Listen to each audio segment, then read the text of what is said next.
Pagi itu, suasana pasar di sebuah kecamatan di Jawa Barat tampak sibuk seperti biasa. Pedagang sayur, daging, dan kain sibuk melayani pembeli yang datang silih berganti.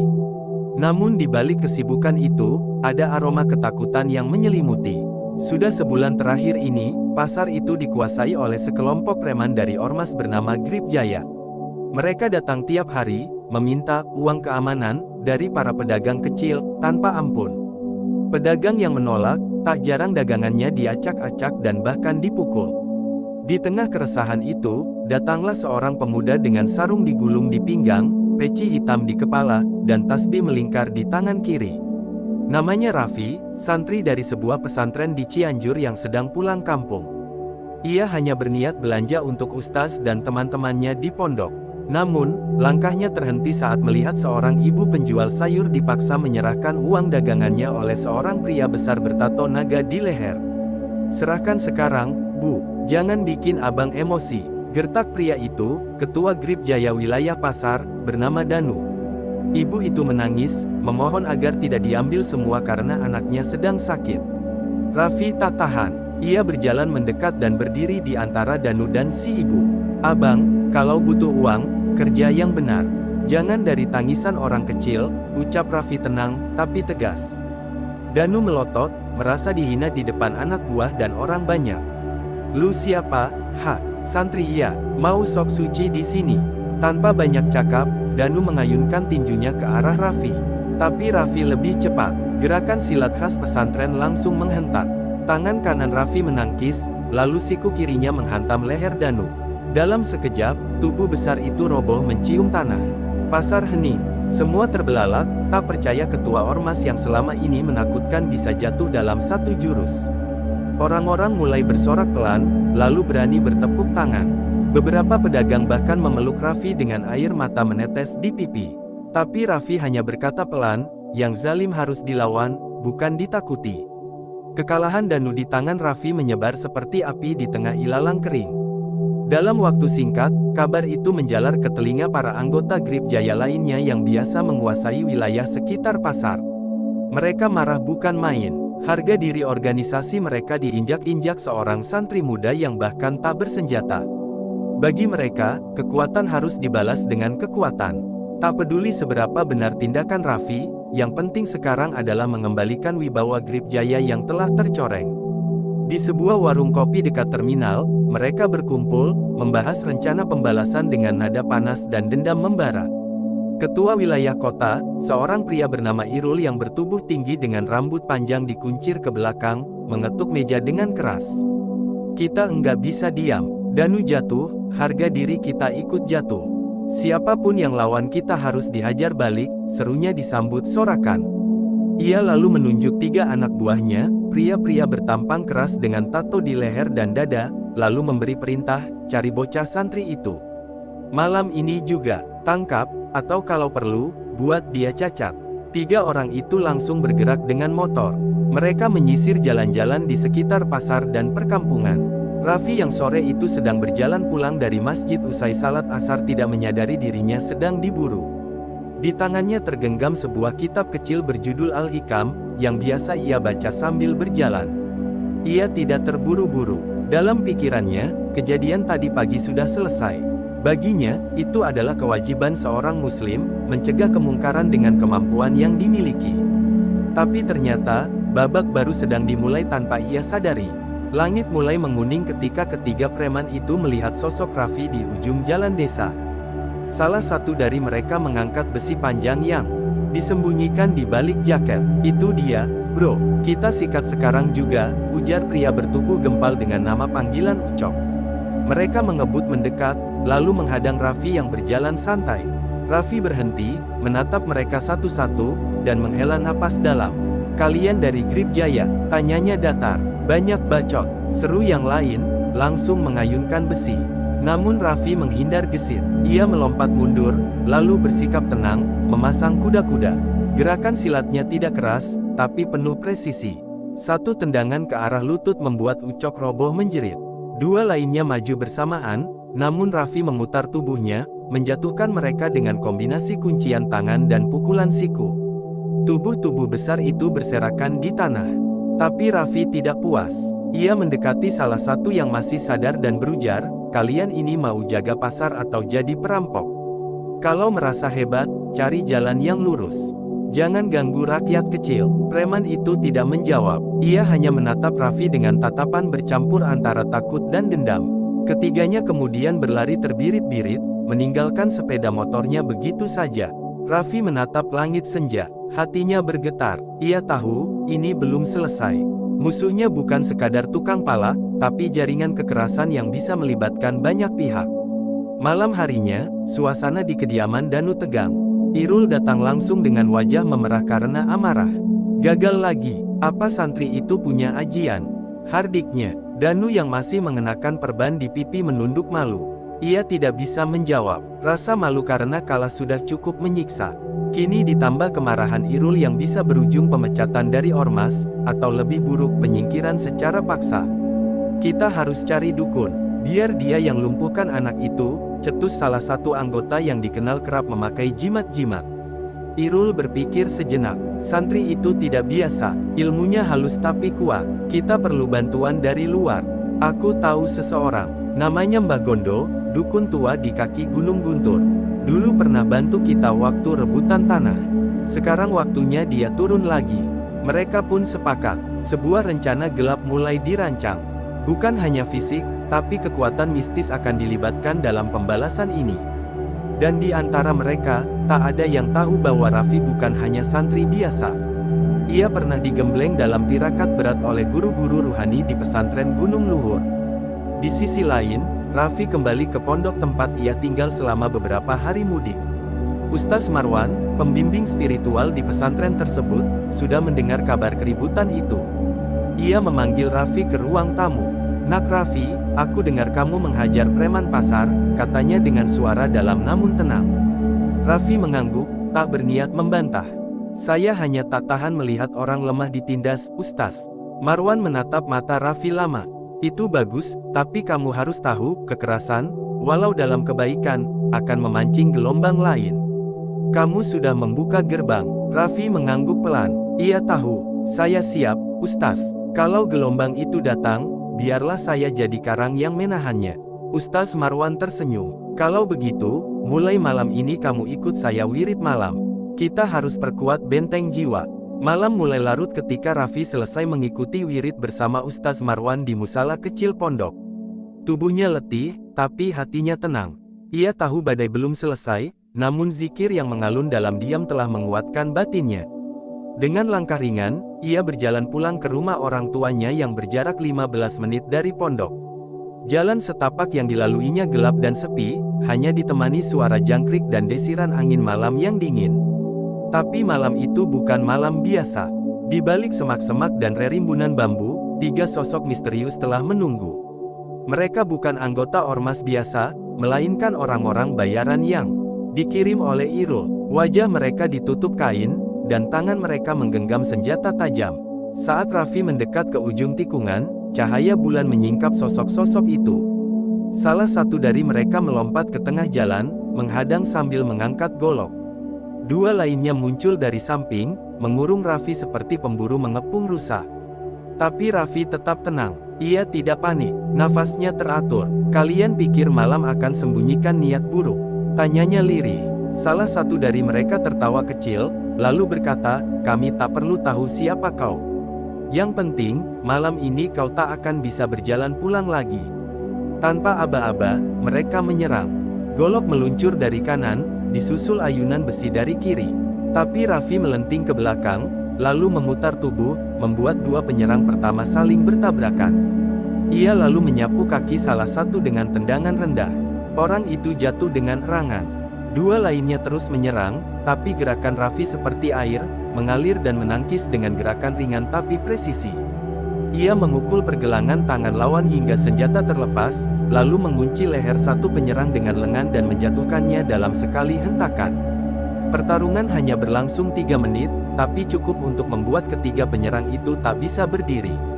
Raffi mendekati mereka, memungut satu golok, dan melemparkannya jauh ke sawah. Katakan pada yang mengirim kalian, aku tidak takut.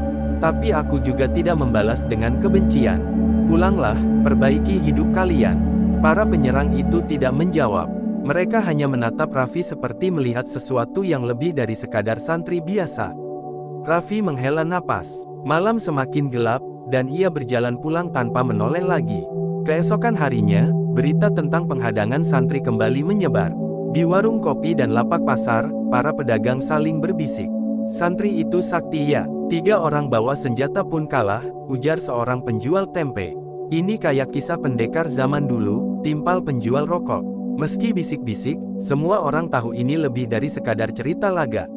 Ini tentang keberanian seorang yang biasanya diam, berdiri membela kebenaran. Di markas Grip Jaya, Irul mengamuk. "Sudah 2 kali kita gagal. Ini penghinaan," teriaknya sambil melempar botol ke dinding. Danu yang masih memar hanya bisa menunduk. Salah satu anak buah mencoba menenangkan. "Gimana kalau kita ajak teman dari luar kota, yang biasa jadi eksekutor di kontrakan Cilodong itu?" Irul mengangguk, lalu berkata, "Panggil mereka. Sekalian kita cari dukun juga. Kalau secara fisik tak bisa, kita lumpuhkan jiwanya. Maka dikirimlah utusan ke Cilodong dan ke kaki Gunung Guntur, tempat Mbah Gondo berada." Sementara itu, Raffi menghabiskan waktu di pesantren untuk memperdalam wirid dan pelajaran fikih. Ia tahu, pertarungan ini bukan hanya fisik, tapi juga spiritual. Ustaz Marwan memberi petua penting, "Musuhmu sekarang bukan manusia biasa. Mereka akan memakai jalan setan. Tapi selama kau berzikir dan menjaga niat, mereka tak akan bisa menyentuhmu." Raffi mengangguk dan memantapkan diri. Ia takkan mundur, bukan demi dirinya, tapi demi mereka yang tak bisa melawan. Sore itu, langit tampak suram, seperti cermin dari hati warga pasar yang semakin resah. Setelah upaya pembalasan gagal, Grip Jaya memperluas tekanan. Mereka mulai mendatangi rumah-rumah pedagang, menagih iuran keamanan, dengan nada ancaman. Banyak warga ketakutan dan mulai berencana meninggalkan lapak mereka. Pasar yang dulunya ramai berubah sunyi. Suasana semakin mencekam, hingga seorang ibu tua berkata, "Andai semua orang seberani santri itu, kita tak perlu hidup seperti dikejar hantu." Ustaz Marwan yang mendengar kondisi pasar dari salah satu jamaah langsung bergerak. Ia bukan hanya guru ngaji, tapi juga ulama terpandang yang disegani di 3 kecamatan. Dengan mengenakan jubah putih dan tongkat kayu, ia datang langsung ke pasar. Kehadirannya membuat para preman Grip Jaya bingung. Mereka tak berani bertindak, tapi juga tak bisa membiarkan ulama itu menyulut perlawanan. Marwan berdiri di tengah pasar dan berkhutbah. Suaranya lantang, menyuarakan ayat-ayat yang membakar semangat. "Hai manusia, janganlah kalian tunduk kepada kezaliman. Allah tidak akan mengubah nasib suatu kaum, jika mereka sendiri tidak mengubahnya." Teriaknya, warga mulai keluar dari kios dan rumah, menyimak. Beberapa bahkan mulai menangis. Irul, yang mendengar ceramah itu, datang dengan rombongan. Ia berdiri di seberang lapak, menatap tajam. Tapi Ustaz Marwan tak gentar. "Kalau kalian merasa kuat, mari duduk dan bicara. Tapi kalau kalian hanya berani memukul yang lemah, maka kalian bukan laki-laki sejati." Irul tak berani menjawab. Aura spiritual Marwan seperti membakar dada. Ia hanya memerintahkan anak buahnya mundur. Tapi dalam hati, Irul bertekad, kalau ulama ikut campur, maka dukun harus lebih kuat. Ia pun mempercepat pertemuan dengan Mbah Gondo, seorang lelaki tua dengan jubah hitam dan mata sayu yang hidup dalam goa batu. Dukun ini konon bisa memanggil jin dan menumbalkan lawan tanpa menyentuhnya. Malam itu, Mbah Gondo tertawa panjang saat mendengar nama Raffi. "Ah, murid Marwan rupanya. Akan menarik jika anak itu datang padaku." Raffi yang mengetahui langkah Grip Jaya tak tinggal diam. Ia meminta izin pada Ustaz Marwan untuk menyiapkan para santri senior untuk berjaga-jaga. "Aku tidak ingin pondok kita terseret, tapi jika datang serangan, kita tak boleh lemah," ujarnya. Maka malam-malam berikutnya, pondok dan pasar mulai dijaga oleh para pemuda. Mereka tidak membawa senjata, hanya membawa zikir dan doa. Tapi semangat mereka membakar. Rakyat kecil mulai melihat harapan di balik doa para santri. Malam Jumat Kliwon itu, hawa terasa berbeda. Angin dingin menyusup dari sela-sela genteng pondok, membuat santri yang biasa tidur nyenyak pun resah. Raffi tidak bisa memejamkan mata. Ia merasa ada yang datang dari arah barat, gelombang energi gelap yang menekan dada. Ia segera bangkit, mengambil air wudhu dan mengenakan sarung. Di pojok musola kecil, ia melantunkan wirid dengan suara lirih, memanggil perlindungan dari Allah atas segala tipu daya sihir. Ia tahu, Mbah Gondo telah bergerak. Di pasar, beberapa pedagang melaporkan kejadian aneh. Lampu-lampu padam mendadak, suara geraman terdengar dari atap. Salah satu ibu-ibu bahkan melihat bayangan tinggi besar melintas di antara lapak. Seorang anak kecil mendadak kejang setelah menunjuk ke arah kosong sambil berkata, "Ada orang hitam besar." Ketakutan mulai menyebar seperti kabut. Namun para pemuda yang telah disiagakan tetap berjaga, menggenggam tasbih dan membaca ayat kursi di setiap sudut. Sekitar pukul 2 dini hari, serangan gaib itu mencapai puncaknya. Salah satu santri mendadak menjerit dan tubuhnya terguncang hebat. Matanya merah, suaranya berubah berat seperti bukan manusia. Ustaz Marwan segera datang, menaburkan air doa dan memeluk santri itu sembari membaca surat Al-Baqarah. Raffi berdiri di sampingnya, tangan di dada, mulut tak henti melafazkan Asmaul Husna. Energi panas menjalar dari telapak kakinya hingga ubun-ubun, seperti darahnya dibakar iman. Tiba-tiba, dari balik gelap, muncul sosok bayangan besar hitam dengan mata menyala. Ia melayang di atas pelataran pasar. Semua orang yang melihatnya mundur ketakutan, kecuali Raffi. Ia maju perlahan, mendekati sosok itu. Dalam hatinya ia berseru, "Ya Allah, hamba-Mu datang membawa kalimat-Mu. Jika ini adalah jin jahat, maka hancurkan ia dengan ayat-Mu." Ia membaca ayat kursi dengan keras, suara menggema seperti guntur. Sosok hitam itu menjerit keras, melengking, lalu meledak menjadi abu hitam. Para warga yang melihat langsung bersujud. Mereka mulai menangis dan menyebut nama Allah. Seorang pedagang menangis sambil memeluk anaknya, "Kita diselamatkan. Kita diselamatkan." Namun bagi Irul, kegagalan itu justru membuatnya kalap. Ia menamparkan utusannya dan memaksa Mbah Gondo untuk turun langsung ke pasar. "Jangan main-main, Mbah. Saya bayar mahal," teriaknya. Tapi Mbah Gondo hanya tersenyum tipis. "Tenang, anak muda. Kadang, untuk menang atas cahaya, kau harus menciptakan kegelapan yang sempurna." Malam berikutnya, langit kota kecil itu mendung. Di rumah kayu tua di pinggir hutan, Mbah Gondo mulai ritual memanggil kekuatan tertingginya. Ia mengambil seekor ayam cemani, membelah lehernya dan menampung darahnya dalam kendi. Di sekelilingnya, lilin menyala, asap dupa menari di udara. Ia mulai merapal mantra dalam bahasa kuno, memanggil jin dari jalur barat daya. Tapi jin yang datang bukan jin sembarangan. Ini adalah hudam merah, makhluk halus penjaga pesugihan yang tak bisa dipanggil sembarangan tanpa tumbal manusia. Irul yang telah menyerahkan fotokopi rambut Raffi dan selembar bajunya, hanya duduk di pojok, wajahnya pucat. Ia tidak tahu bahwa darah yang digunakan malam itu bukan hanya darah ayam. Mbah Gondo telah memerintahkan 2 anak buahnya menculik pemuda dusun seberang untuk dijadikan tumbal. Irul ingin mundur, tapi rasa dendamnya pada Raffi membuatnya tetap tinggal. Kalau ini berhasil, dia akan lumpuh. Tidak akan bisa melawan lagi, bisik Mbah Gondo dengan mata menyala. Sementara itu, Raffi dalam tidurnya mulai mengigau. Ia melihat mimpinya aneh, bertemu di lapangan hitam penuh tengkorak, dan dari ujung sana datang makhluk besar dengan tanduk, membawa cambuk api. Raffi berteriak dalam tidur, lalu terbangun basah keringat. Ustaz Marwan yang mendengar dari kamar sebelah langsung datang dan mengusap kepala murid kesayangannya itu. Mereka telah mengirim yang terburuk. Tapi Allah lebih besar dari semua itu, nak, ujarnya lembut. Pagi harinya, satu kabar mengejutkan datang. Seorang pedagang tua, Pak Eman, ditemukan meninggal di lapaknya. Tubuhnya kaku, mata terbuka, dan di tangannya tergenggam uang 2.000 rupiah. Warga yakin ini bukan mati biasa. Ada bekas goresan aneh di dada dan bibirnya membiru. Dukun kampung yang dimintai pendapat hanya menggeleng, "Ini bukan dari dunia kita." Rasa takut menyebar, tapi Raffi menenangkan warga. "Jangan goyah. Semakin kuat doa kita, semakin hebat serangan setan. Tapi kita punya Tuhan." Hari itu, langit mendung tak kunjung cerah. Di pasar, suasana seperti menanti perang. Beberapa lapak kosong. Pedagang berbisik-bisik bahwa Grip Jaya akan menyerang habis-habisan karena merasa dipermalukan. Warga mulai khawatir, terutama karena malam sebelumnya mereka melihat beberapa truk datang membawa orang-orang bertubuh kekar. Irul rupanya memanggil ormas dari luar kota. "Hari ini kita ambil alih pasar. Santri itu harus tunduk atau hilang," tegasnya kepada pasukannya. Raffi berdiri di tengah pasar, diapit oleh para santri dan pemuda dusun. Ia tidak membawa senjata, hanya surban putih di bahu dan wajah tenang.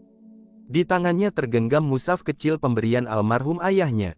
Ketika Irul dan pasukannya datang dengan bendera ormas, suasana menegang. Tak ada yang bergerak, tapi energi di udara seolah siap meledak. Seorang anggota ormas melemparkan botol ke arah lapak pedagang, memicu kekacauan. Namun Raffi hanya melangkah maju. Irul maju ke depan, menatap Raffi dengan pandangan penuh benci. "Kau pikir doa bisa lawan ini semua?" katanya. Raffi tersenyum tenang. "Yang kau hadapi bukan aku, tapi mereka yang tidak akan diam melihat kezoliman. Bahkan langit pun bersaksi." Tiba-tiba terdengar teriakan dari ujung pasar. Beberapa warga berlari sambil membawa bambu dan kayu. Mereka sudah muak diperas. Pedagang kecil, ibu-ibu, pemuda desa, semua bersatu. Terjadilah bentrokan besar. Pasar yang biasanya hanya penuh suara tawar-menawar berubah menjadi medan perang. Irul dan anak buahnya mencoba bertahan, tapi semangat warga terlalu besar. Di tengah kekacauan, Raffi bertarung 1 lawan 1 melawan Irul. Meski Irul bertubuh lebih besar, Raffi dengan sigap menghindar dan menyerang titik-titik lemah. Akhirnya, satu pukulan telak dari Raffi menghantam rahang Irul, membuatnya jatuh terjengkang. Warga bersorak. Irul yang tak bisa berdiri lagi ditarik oleh anak buahnya, dibawa kabur dengan mobil. Beberapa anggota ormas luar kota menyerah dan kabur. Pasar kembali diam, tapi kini dengan suasana berbeda. Warga bersujud, menangis, dan memeluk satu sama lain. Mereka tahu, hari itu mereka tidak hanya menang secara fisik, tapi juga memecah belenggu ketakutan yang selama ini menjerat. Raffi hanya duduk di sudut, menyeka keringat sambil menatap langit. Ini baru awal. Pagi setelah pertempuran di pasar, suara sirene meraung dari kejauhan. Mobil patroli dari Polres setempat berhenti di depan pasar yang sudah mulai dibersihkan warga. Beberapa petugas turun dengan langkah tegas, mata menyapu area yang semalam jadi saksi bentrokan antara Ormas Grip Jaya dan para warga yang dipimpin santri Raffi. Warga sempat tegang, takut justru mereka yang akan ditangkap. Tapi Raffi menyambut kedatangan polisi dengan tenang. Komisaris Surya, seorang perwira dengan kumis tebal dan wajah penuh wibawa, menghampiri Raffi. "Kami dengar semalam terjadi kekacauan di sini," ujarnya. Raffi mengangguk. "Benar, Pak. Tapi yang terjadi bukan kerusuhan biasa. Ini bentuk perlawanan warga terhadap pemalakan dan premanisme yang sudah terlalu lama dibiarkan." Surya mendengarkan dengan seksama, lalu memerintahkan anak buahnya memeriksa rekaman CCTV, mengambil keterangan saksi, dan mendata kerusakan. Yang mengejutkan, dari penggeledahan beberapa mobil milik ormas yang tertinggal, ditemukan senjata tajam, narkoba, dan bahkan daftar pungli lengkap dengan nama-nama pedagang yang jadi korban. Salah satu anggota ormas yang tertangkap bahkan mengaku bahwa Irul selama ini menyetor uang setiap minggu ke oknum polisi di sektor lain. Mendengar itu, Komisaris Surya terdiam lama, lalu memerintahkan penyelidikan internal. "Tak boleh ada aparat yang ikut melindungi preman," tegasnya. Warga mulai merasa lega. Mereka berterima kasih kepada Raffi dan para santri. Beberapa ibu bahkan menangis sambil mencium tangan Raffi. "Kalau bukan karena panjenengan, pasar ini sudah jadi sarang jin dan setan," kata Bu Sumi, penjual sayur. Tapi Raffi hanya tersenyum, "Saya hanya perantara. Yang menyelamatkan panjenengan semua adalah niat untuk bangkit dan melawan." Meski begitu, Raffi tahu bahwa pertempuran belum benar-benar usai. Irul belum tertangkap. Ia menghilang setelah kekalahan di pasar. Namun kabar beredar bahwa ia bersembunyi di sebuah rumah kosong milik kerabatnya, dengan luka cukup parah. Sementara itu, Mbah Gondo juga lenyap tanpa jejak. Tidak ada yang tahu kemana arah pelariannya, tapi ada yang bilang ia menuju ke barat, kembali ke gunung tempat asal ilmunya. Raffi menyadari, meski musuhnya tak tampak, bahaya bisa datang kapan saja. Malam itu, di pondok, Ustaz Marwan memanggil Raffi ke ruangannya. Ia menyodorkan sepucuk surat yang dikirim oleh seorang kiai sepuh dari Garut. Isi suratnya adalah permintaan agar Raffi membantu menyelamatkan sebuah pesantren kecil yang diganggu ormas sama. Raffi membaca surat itu dengan mata berkaca-kaca. "Ini bukan soal saya, Ustaz. Tapi kenapa dunia pesantren harus selalu diganggu oleh kekuatan dunia hitam?" tanyanya lirih. Ustaz Marwan meletakkan tangannya di bahu Raffi. Karena cahaya selalu akan jadi incaran kegelapan. Tapi justru karena itulah Allah memilih orang-orang seperti kamu untuk menyalakan obor di tengah malam. Malam itu, Raffi menatap bintang dengan pikiran berat. Ia belum pulih sepenuhnya dari luka bentrokan, tapi sudah harus menyiapkan diri untuk ujian selanjutnya. Mungkin ini memang jalan jihadku, bisiknya pelan. Di sebuah rumah tua yang tersembunyi di antara kebun teh, Irul berbaring dengan luka di sekujur tubuh. Tangan kirinya dibebat, rahangnya masih bengkak akibat pukulan Raffi. Ia menggeram dalam sakit. Seorang perempuan tua merawatnya dengan ramuan tradisional sambil mengomel, "Kamu tak bisa menang lawan anak pesantren, Irul. Mereka bukan sembarang orang. Mereka membawa cahaya yang tak bisa kau padamkan." Tapi Irul justru tertawa sinis. Dalam pikirannya hanya satu, balas dendam. Ia merasa dipermalukan, bukan hanya di hadapan anak buahnya, tapi di hadapan seluruh warga pasar. Semua yang telah dibangun selama bertahun-tahun runtuh karena satu anak santri. Ia menatap langit-langit rumah tua itu dan bersumpah tidak akan menyerah begitu saja. Kalau aku jatuh karena dia, aku akan bangkit dan hancurkan segalanya, termasuk pondok tempat dia tinggal, gumamnya dengan mata merah. Beberapa anak buah setianya masih bersamanya. Mereka menyarankan Irul pergi ke luar kota, menyusun kekuatan baru, dan kembali dengan taktik berbeda. Tapi Irul punya rencana lain. Ia ingin menggunakan jalur gaib untuk menghancurkan Raffi secara perlahan. Salah satu dukun kenalannya, yang dulu pernah tinggal di lereng Gunung Ciremai, katanya bisa menciptakan boneka santet yang dikirim langsung ke jantung korban. Ia mengirim anak buahnya untuk mencarinya. Sementara itu, di pondok, Raffi mulai mempersiapkan perjalanan ke Garut. Beberapa santri muda menawarkan diri untuk ikut, tapi Raffi hanya memilih dua, Fahmi dan Zidan, sahabat terdekatnya. Mereka bertiga naik mobil bak terbuka milik warga, membawa sedikit bekal, dan mushaf tua yang selalu diselipkan Raffi di saku. Perjalanan mereka tenang, tapi suasana batin mereka penuh waspada. Raffi tahu, di jalan menuju cahaya, selalu ada ranjau kegelapan. Di tengah perjalanan, tiba-tiba mobil mereka dihentikan oleh seorang lelaki tua berjubah putih. Ia berdiri di tengah jalan sambil mengangkat tangan. Sopir refleks menginjak rem. Lelaki itu mendekat dan berkata dengan suara berat, "Kalian akan melewati jalur berbahaya. Jangan hanya bawa doa, tapi bawa juga niat yang lurus." Raffi turun dan mencium tangan lelaki itu. Entah siapa dia, tapi wajahnya menenangkan, seperti seseorang yang datang dari mimpi. Setelah lelaki itu menghilang, mereka melanjutkan perjalanan. Tapi di sepanjang jalan, Raffi merasa matanya panas, seperti ada yang mengintai. Ia menatap keluar dan melihat sekelebat bayangan hitam melintas dari balik pepohonan. "Zidan, kamu lihat itu?" tanyanya. Tapi Zidan hanya menggeleng. "Kita harus banyak zikir, Vi.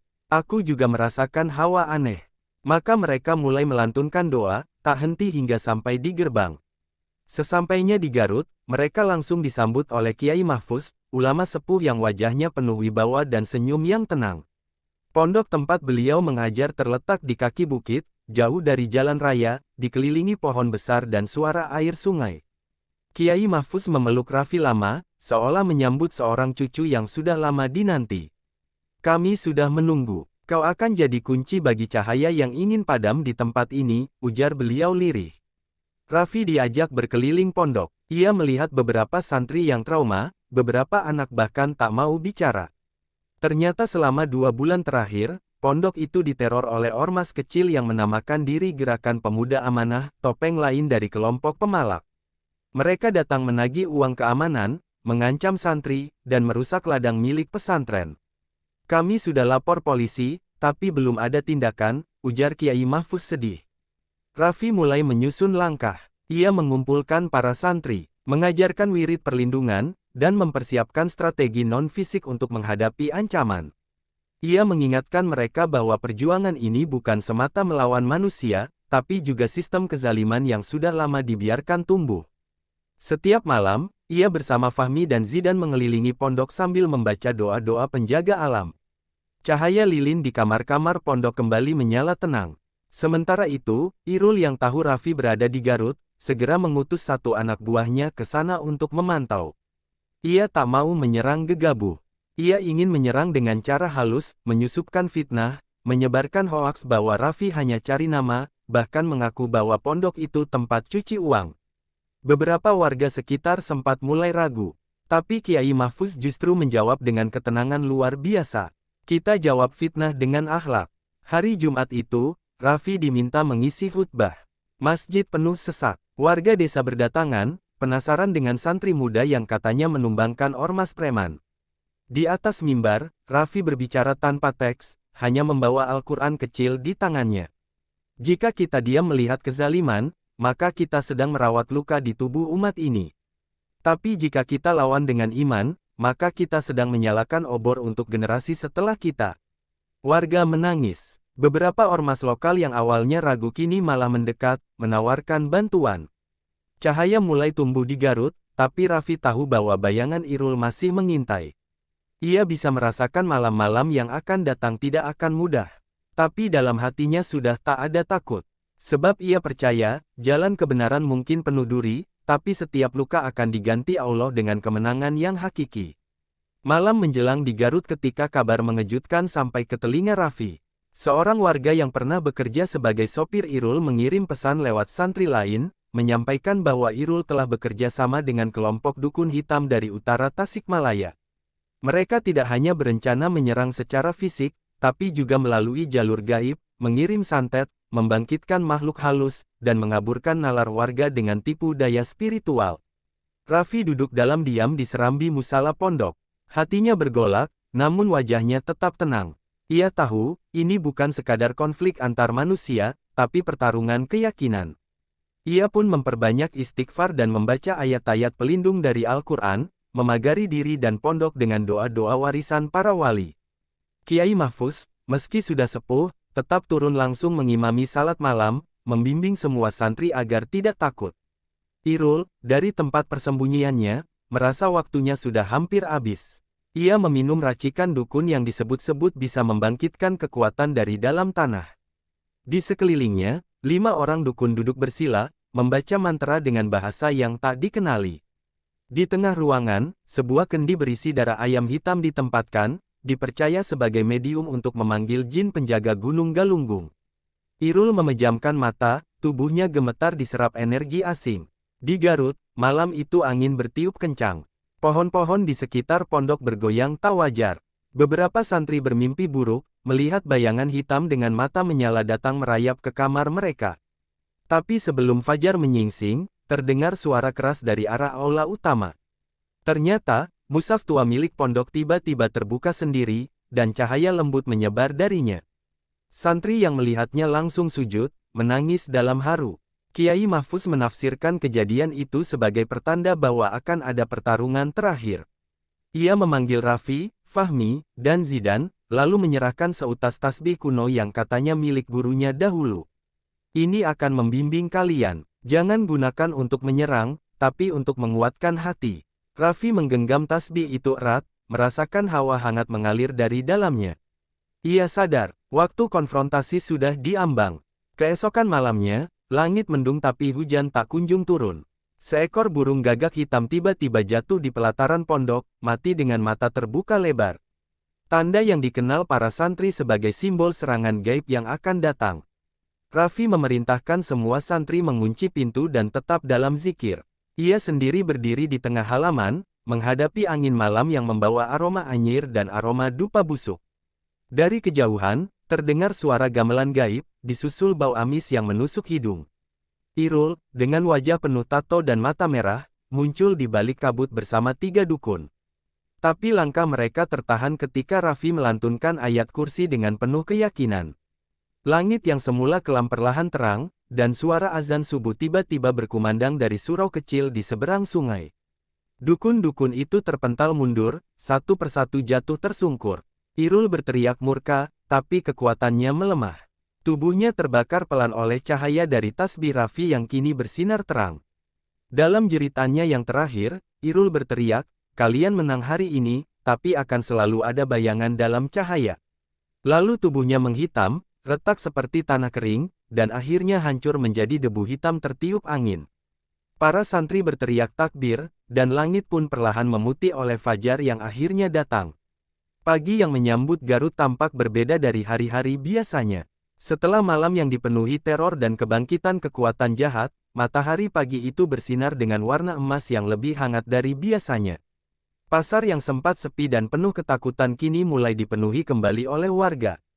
Mereka masih membicarakan kejadian aneh semalam, kabut hitam yang menghilang seketika, cahaya menyilaukan dari arah pondok, dan suara jeritan yang menggema dari pegunungan.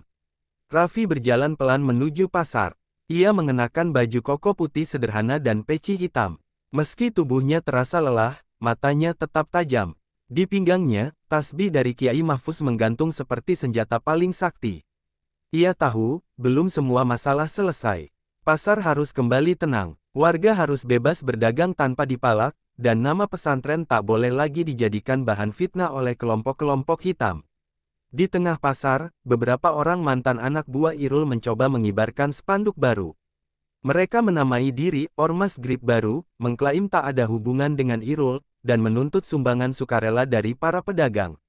Tapi saat mereka sedang memasang baliho di depan kios cabai, Raffi datang menghampiri. Ia tak berkata apa-apa, hanya menatap. Tatapannya membuat pemuda-pemuda itu menggigil. Salah satu dari mereka bahkan spontan mencabut paku spanduk dan kabur. Namun, dua orang yang tampak lebih berani mencoba melawan. Mereka mengeluarkan senjata tajam dari balik baju dan mengancam Raffi agar tidak ikut campur. Tapi sebelum mereka sempat mendekat, Raffi mengangkat tangan dan membaca sholawat badar.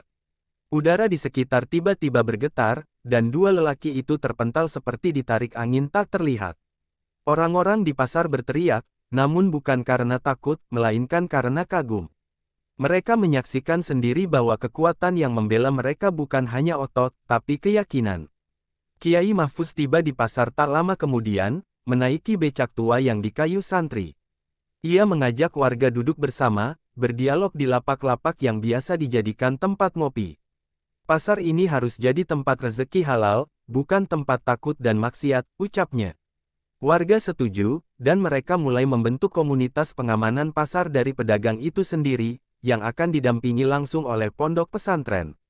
Bukan dengan senjata, tapi dengan akhlak dan keberanian. Malam itu, Raffi duduk kembali di serambi pondok. Ia tak merasa seperti pahlawan. Ia hanya santri yang menjalankan kewajiban, tapi di dalam hatinya, ia tahu bahwa setiap kebaikan harus diperjuangkan. Kekuasaan tak boleh dibiarkan tumbuh tanpa iman. Ia masih muda, tapi hatinya sudah setegar batu. Dan kini, pesantren bukan lagi hanya tempat ngaji, tapi pusat perlawanan terhadap kezaliman dalam bentuk apapun. Di dapur pondok, Fahmi dan Zidan bercanda seperti biasa. Kalau Grip Jaya itu punya ilmu hitam, kita punya ilmu putih, ya, Rif.